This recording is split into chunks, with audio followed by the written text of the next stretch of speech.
Gawing tourist destination ang Sarangani, yan po ang isa sa mga gustong isulong ni Congressman Manny Pacquiao. Sa kanyang unang araw kahapon, pinakita ni Pacman ang pinagmamalaking coral reefs ng Sarangani Bay.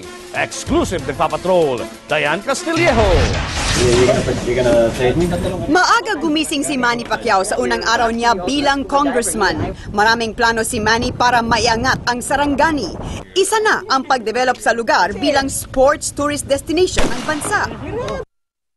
At sa kanyang unang araw, tumungo si Pacman sa Sarangani Bay para mag-scuba diving para ipagmalaki ang ganda ng coral reefs doon. I didn't know you could ride a motor. Sinamahan namin si Congressman Pacquiao sa pagsisid sa South Point Dive Resort. Ito ang isang pinakamagandang lugar dito sa Sarangani. Subukan niyo pumunta rito, mag-dive. Nakinig muna kami sa safety guidelines ng dive master bago mag-dive. Okay, first time namin mag-dive dito sa Sarangani Bay. Sabi ni Manny Pacquiao, maganda raw ang mga underwater marine life dito. So, the testing namin, dive kami dito malapit sa tinatawag na wall. Pag-signal ng dive master, sumisid na kami lahat.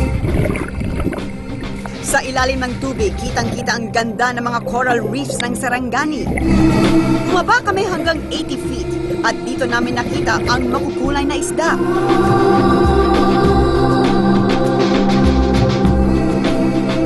Kahit sa ilalim ng dagat, kitang-kita ang lakas ng 7th Division World Champion na laging nangunguna sa grupo.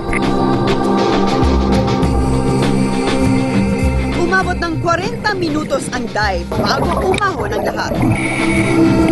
Very good. Mga divers, mag-dive kayo dito sa Sarangani. Maganda. Proud si Pacman sa natatagong kayamanan ng Sarangani. Naniniwala siyang hindi magtatagal at kikilalanin din isa sa pinakamagandang scuba diving destination ng Pilipinas, ang Sarangani. Diane Castillejo, patrol ng Pilipino, Sarangani.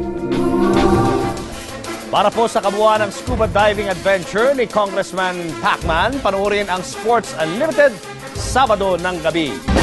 At ito, isa pang good news, nagkasundo na po ang kampo ni Floyd Mayweather Jr. at Manny Pacquiao sa detalye ng inaabangang laban ng dalawa.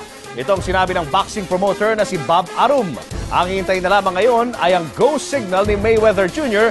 na gusto na niyang lumaban. Una nang inihayag ni Pacman na handa siyang harapin sa ring si Mayweather sa November 13.